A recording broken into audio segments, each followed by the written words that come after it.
On this vote, the yeas are 60 and the nays are 40. 3/5 of the Senate duly chosen and sworn, having voted in the affirmative, the motion upon reconsideration is agreed to. The U.S. Senate voted 60-40 to break a Democratic filibuster on government funding legislation in a key step toward reopening the government. The vote came after a critical group of 8 Senate Democratic centrists reached a deal with Senate GOP leaders and the White House to reopen the government in exchange for a future vote on extending enhanced affordable care subsidies.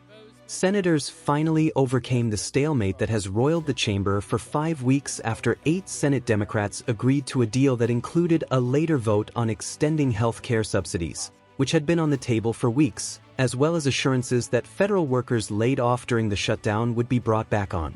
Democratic Whip Dick Durbin broke with other members of Senate Democratic leadership to advance the package, alongside Democratic Senators Catherine Cortez Masto, John Fetterman, Maggie Hassan, Jeanne Shaheen, Tim Kaine, Jackie Rosen, and Independent Senator Angus King.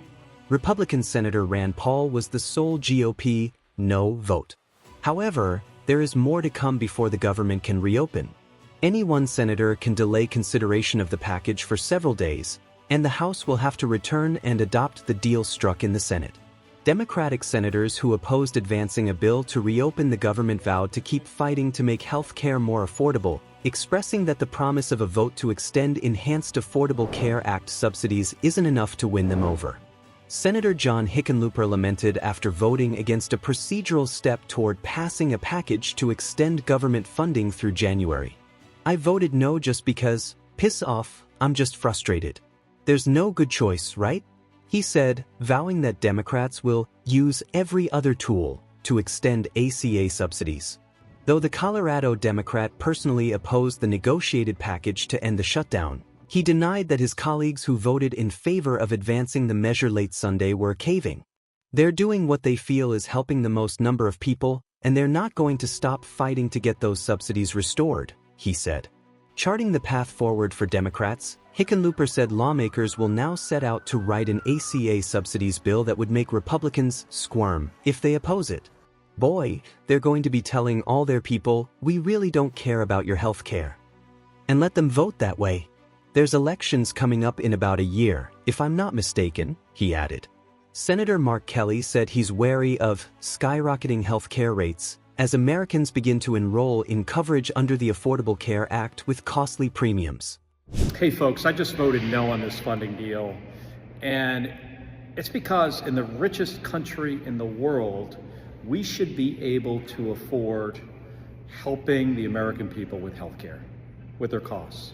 And they're skyrocketing because this president doesn't care about them, and he wanted to give a big giant tax cut to the wealthiest Americans and pay for it by jacking up people's health care costs.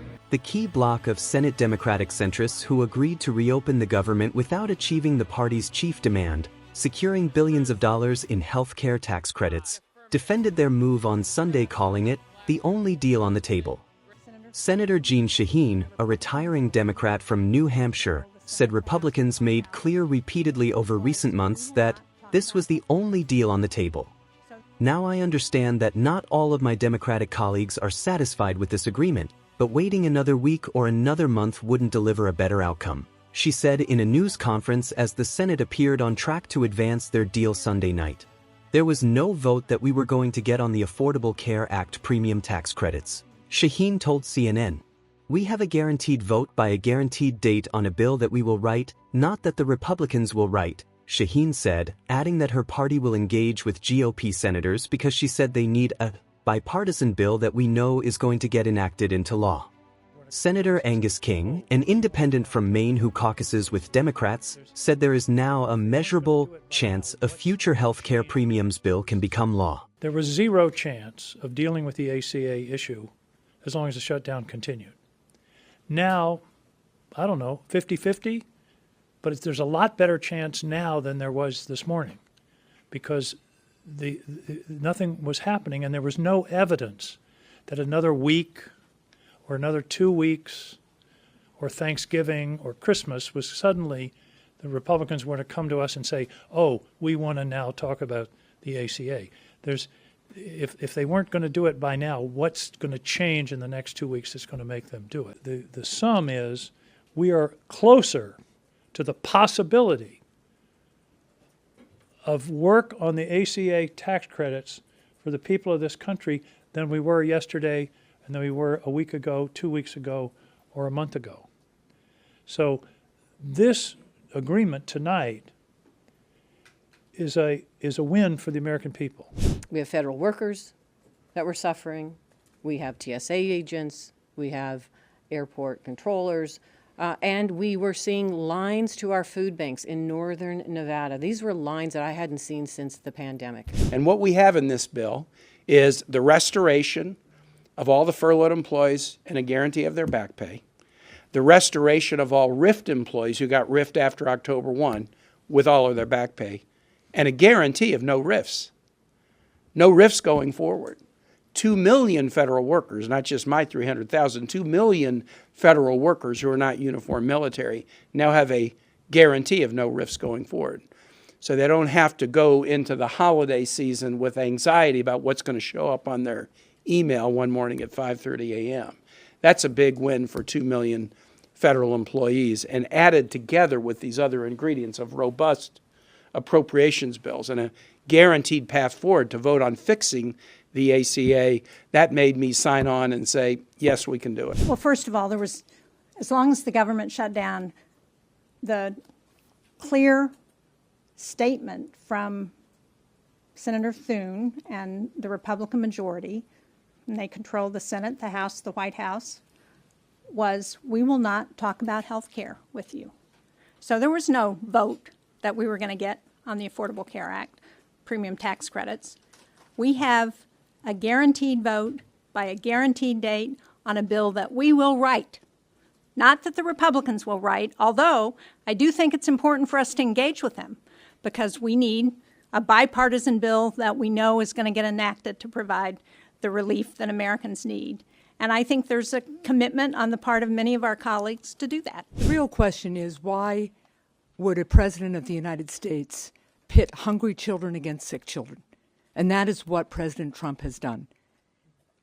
I mean, this is outrageous. We can't reach agreement on government funding, so the government shuts down, and even though the law is clear that he could fund SNAP benefits during a shutdown, he did not. And then he also said, and by the way, I don't really care if people's health insurance premiums get so high they can't afford their care. That's on Donald Trump. My vote today was to do two things, both equally morally important and imperative. One is to make sure that the government is functioning so that our kids eat, so that our elderly citizens eat, so that our air traffic controllers can get some sleep and earn money, get paid while they are working, so that our veterans are protected, and continue the fight to a realistic platform to get the premium tax cuts done. And if that is not successful, then shame on the Republican Party and shame on Donald Trump. Mr. President, after 40 long days, I'm hopeful that we can finally bring this shutdown to an end. And I don't need to go over all the reasons why it's imperative that we get the government open as soon as possible.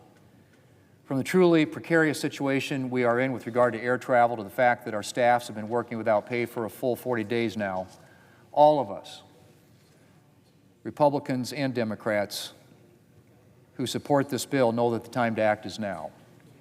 And so in just a few minutes, I will call up the vehicle for a clean continuing resolution packaged with 3 bipartisan year-long appropriations bills: agricultural appropriations, military construction, VA appropriations, and legislative branch appropriations.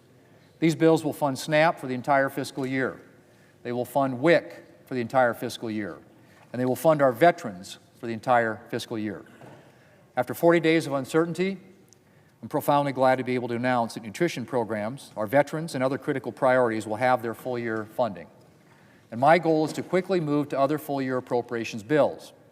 As I've said many times, I firmly believe that the way to fund the government is by passing appropriations bills through regular order, a process that gives senators from both parties the fullest chance to make their voices heard. Mr. President, I also want to mention health care. there's been a lot of talk over the last several weeks on both sides of the aisle about the health care crisis in this country. And I'm thankful to be able to say that we have senators, both Democrat and Republican, who are eager to get to work to address that crisis in a bipartisan way. These senators are not interested in political games. They're interested in finding real ways to address health care costs for American families. We also have a president who is willing to sit down and get to work on this issue. And so I'm looking forward to seeing what solutions might be brought forward. Regardless, as I have said for weeks to my Democrat friends, I will schedule a vote on their proposal, and I've committed to having that vote no later than the second week in December. Mr. President, again, I am optimistic that after almost 6 weeks of this shutdown, we'll finally be able to end it. I will call up that bill in a matter of minutes, and I look forward to passing the clean continuing resolution and appropriations bill package in the very near future. Now, Mr. President, I move to proceed to the motion to reconsider the cloture vote on October 16th on the motion to proceed to H.R. 5371. Though the Senate has cleared a major hurdle, the process is far from complete. Any one senator can delay the package for several days. The House must reconvene and vote on the Senate's deal. Speaker Mike Johnson faces razor-thin margins, and House Democrats, led by Hakeem Jeffries, have already vowed to oppose the plan unless ACA subsidies are guaranteed. If the House ultimately passes the bill, it will head to President Donald Trump's desk, and only then will the government officially reopen. For now, the Senate may have broken the stalemate, but the political battle over health care subsidies is only intensifying.